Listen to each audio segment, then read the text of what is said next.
What if inquiry is not only benign? What if one little question could transform everything? My narrative relates to the thin line separating want from regret, not about love. Curiosity, they said, killed the cat. Still, curiosity permanently impacted my life. I want to thank everyone who helps me to write before I start my tale. Should this narrative capture your interest, be sure to subscribe for more. Let me now transport you back to the starting point of it all. I never would have been the kind of woman to challenge her marriage, let alone turn away from it. I wed Paul, a decent man by every definition. Most women would dream of. He was caring, diligent, and the kind of husband they would most want. Still, occasionally, even a decent marriage might seem ordinary. One evening, while surfing on my phone, it began as a benign idea. I came into a piece called, "Does Size Really Matter?" Of course, it was sensational, but curiosity won out. Reading made me think about my own life as well. Paul and I had been together for 10 years, and although our intimacy was constant, it was never earth-shifting. In every sense, he was normal, comforting, consistent, and yes, typical in weight. Before, I had never given that any thought, or so I believed. But that piece seeded something in my head. I was not especially dissatisfied or unhappy. That was the ignorance nagging at me. What would it mean if size actually counted? What if I was passing over something really remarkable? That idea simmered in the rear of my consciousness for weeks. With Paul, I couldn't discuss something like this. Tell your spouse you're interested in what's out there. Though the shame of even considering the thought tormented me, curiosity was stronger. One night Paul went to bed, and I started Googling topics I never would have dreamed of looking for. Stories, debates, confessions. It seemed like opening Pandora's box. Women related their stories. Several of them said that size had a bearing. Reading caused me an odd mix of shame and joy. Was it wrong to question? Wonder was not sufficient at last. I reminded myself it was only for research to pique my interest. Under a fictitious name, I registered on a dating website. I only described what I was seeking for, not used my picture. In a way I hadn't experienced in years, it felt exciting. The messages came in right away. Men of various kinds pushing images and strong opening statements. While some were nasty, others were charming, I had one criteria. I was seeking for someone that suited the criteria here. Then I located him. His appellation was Jake, an early 30-something man with a confident smile and a body fit for his age. Though provocative, his texts were polite, and he wasn't bashful about tackling the same topic I was researching. As we sent messages late into the evening, I thought, this is ridiculous. Jake was really eager in meeting and lived roughly 1 hour away. He never pushed. He never made me feel cheap. Rather, he gave me live feeling. I reminded myself it was just once, simply to observe, just to be clear. But as I sat in bed with my phone shining in the dark, I had no idea how one choice would spiral into something I couldn't control. As I got ready that afternoon, my heart started pounding. Paul was at work, and I had told him I was coffee shopping with an old friend. It was in a sense not quite a lie. I would most surely have coffee before heading home since I was meeting someone new. At least that was how I rationalized it to myself. I had promised to meet Jake at a little hotel along the highway. Though not lavish, it was hardly a cheap, run-down site, just sufficiently anonymous to guard my secrets. My gut started to clench with anxiety as I drove. Having crossed the line the minute I registered for that dating site, meeting him personally seemed different. That was a whole fresh degree of betrayal. Still, I could not stop. The attraction had too great force. Jake was sitting in the foyer when I got there. With broad shoulders and a smile that could charm anyone, he was taller than I had guessed. He came up to me leisurely, like though we were old acquaintances getting together after years of separation. "You made it," he replied with a warm, assured voice. Nervous, not sure what to say, I nodded. My head was screaming at me to turn around, to escape before I acted in a way I couldn't undo. but my body was frozen in place, pulled to him in a way I could not articulate. We did not waste any time. Jake has a hotel reserved already. I started to feel guilty as soon as we entered. On my finger, my wedding ring felt weighty, a subtle reminder of the vows I was about to break. Jake murmured, his eyes darting over mine, "This is your final chance to back out." I stopped, but just momentarily. "I want this," I whispered, almost as though shouting it louder would make it more true. The following several hours passed as a jumble of feelings I had never known. Jake was everything I had read about and more. He was confident, attentive, clearly skilled. I had absolutely unbounded joy for the first time in my life. We laid silently after it was over. I fixated on the ceiling, my head spinning with contradictory feelings. Guilt, excitement, guilt, and fulfillment, all entwined in a disorganizing mix. Jake turned to face me, his hand dragging slow circles over my arm. "Was the effort worthwhile?" he inquired. Not able to glance at him. Rather, I nodded, lip-biting to stifle tears. That was the most terrible aspect. It had been worthwhile. Having just gambled all for one afternoon, I knew I would do it once more. Jake kissed me tenderly before I left and added, "No pressure, but if you ever want to see me again, you know where to find me." Though deep down I knew that was a lie, I persuaded myself it was one-time occurrence. I went back over every moment in my brain as I drove home, matching it to the years I had spent with Paul. It was not only the outward variation. It was the way Jake gave me freedom, desired, and a live feeling. Paul smiled kindly to me as I entered my house. Coffee tasted like this. Pulling me in an embrace, he requested. It was good. I lied. My voice was firm even in the turmoil inside me. I kept thinking about Jake that evening as I slept next to my hubby. The inquiry that had pushed me to this point had become something considerably more hazardous. I no longer only wanted to know. I hooked in there. Feeling different, I got up the morning following my second encounter with Jake. Not now could one turn back. What began as inquiry has grown to be something far more than I could have controlled. Every look at Paul's confident expression made my stomach turn, but even that guilt couldn't overcome the draw Jake had over me. Paul stayed blissfully ignorant. He was too preoccupied with his career and our daily life to see changes in me. I at least told myself that. I made a point to be attentive at home, cooking his preferred cuisine and inquiring about his day.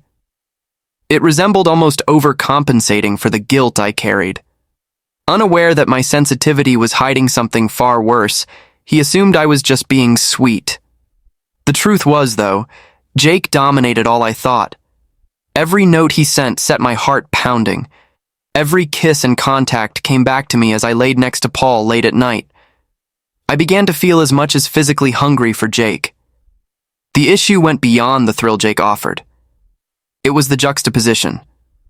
I felt wanted, adventurous, and alive with him. I felt safe yet challenged less with Paul. I reminded myself it was only normal to wish both. To have the consistency of my marriage and the enthusiasm Jake brought about. With time, the justifications flowed naturally. Errands, gym visits, friend lunch dates, every falsehood came out with a convincing smile. Paul never questioned me, and that made everything too simple. Though I hated lying to him, I found myself unable to stop.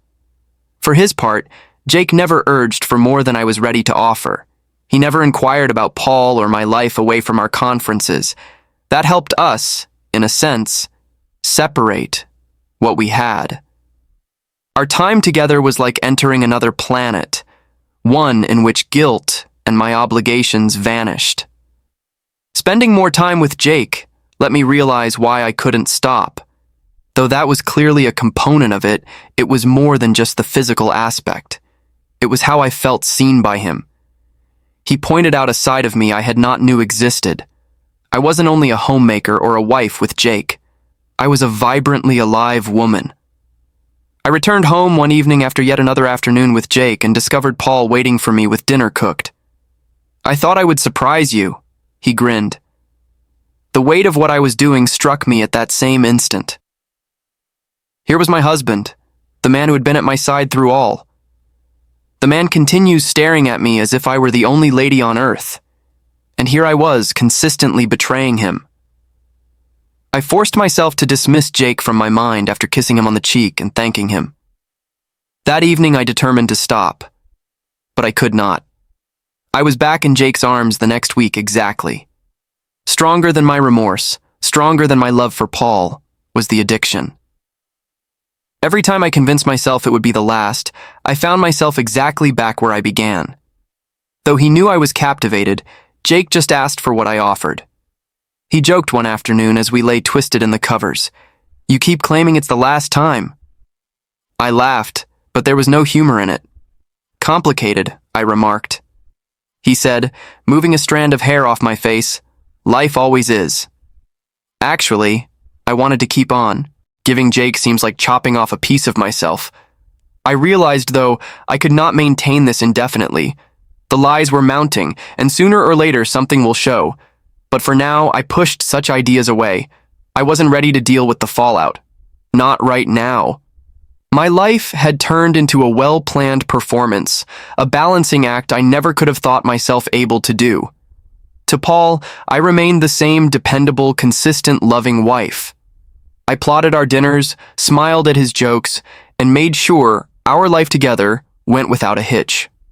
Beneath that shiny surface, yet, I was disintegrating. Jake had developed an addiction I was powerless against. Though that was indisputable, it was not only the bodily excitement. That was my emotional response to him. When I was with him, I was not only Paul's wife or a lady living out a set course of life. I was vivid, bold, and totally enthralled by the attraction of something prohibited. Paul never guessed anything. His total faith in me made my actions seem even more strange. My double existence seemed to live in an other world, one devoid of the safe, steady bubble of my marriage.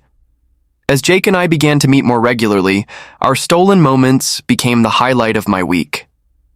He made forgetting the repercussions and ignoring the risks simple. There were only an unending, thrilling escape with him, not strings or demands. Jake turned to me with a languid grin one day as we slept together in a quiet hotel room. You aware that this cannot continue indefinitely?" His sentences shocked me. "What you imply?"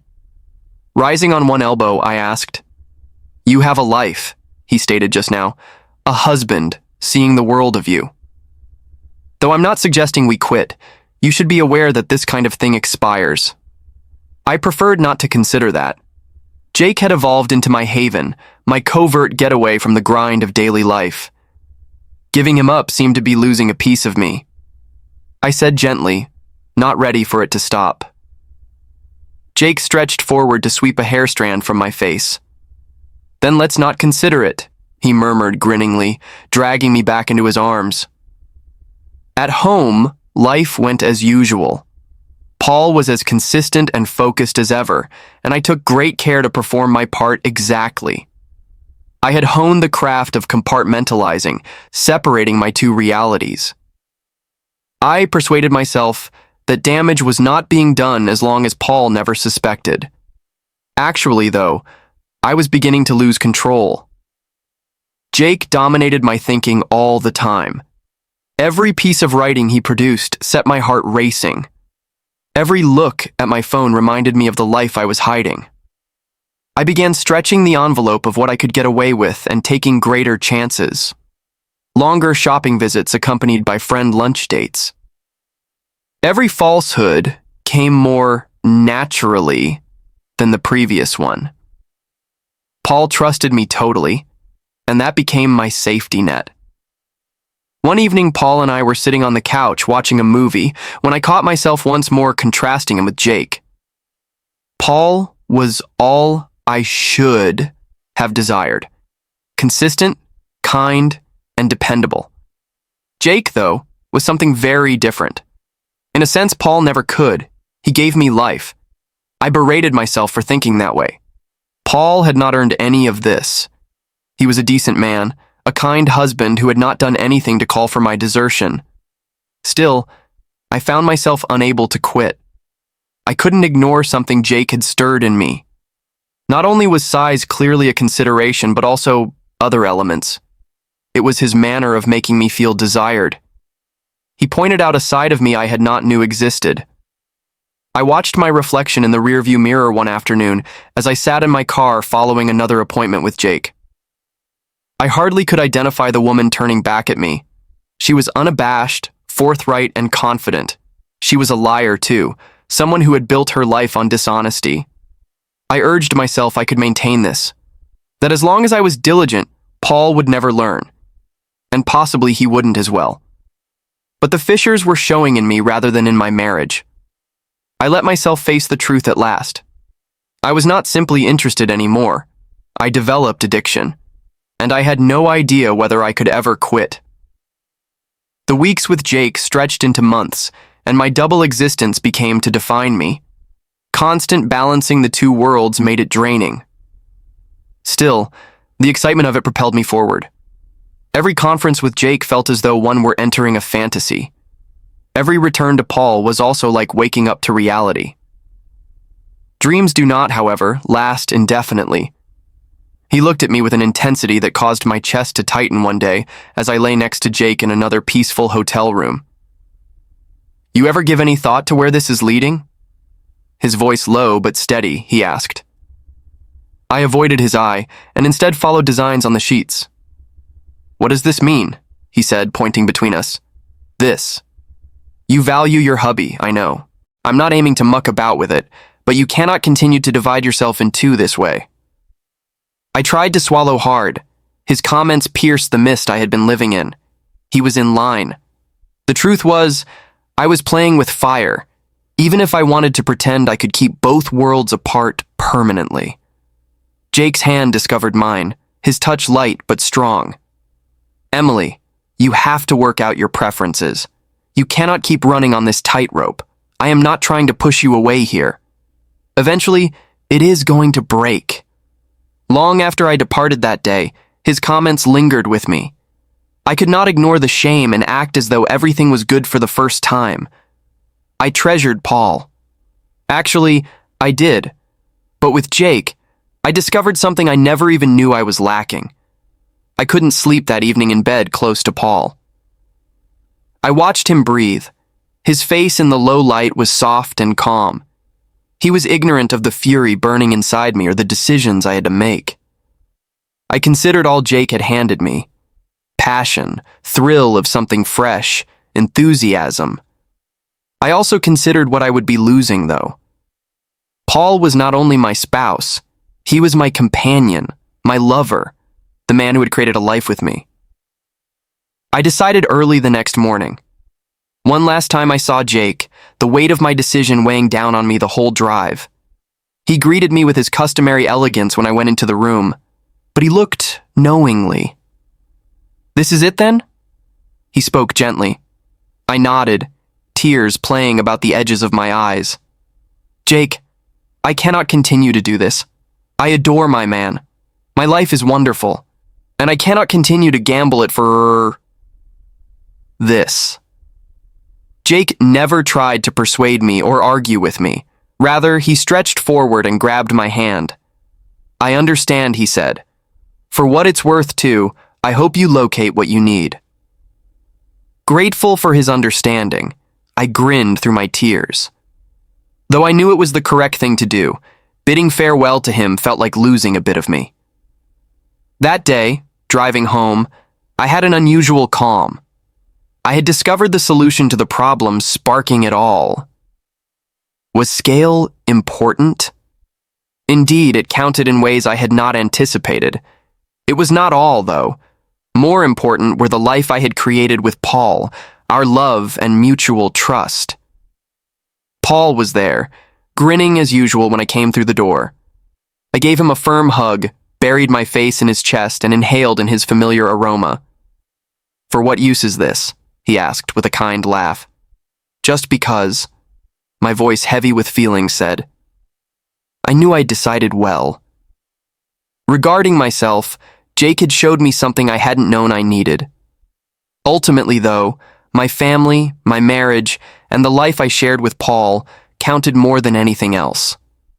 Walking away was difficult, and memories of Jake will probably stay for a long time. But I had decided upon something.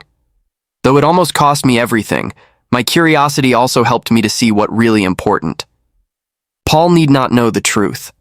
That weight would be mine alone. All he needed to know was that our life together was worth more than any brief temptation, and that I loved him. For me, too, that was sufficient.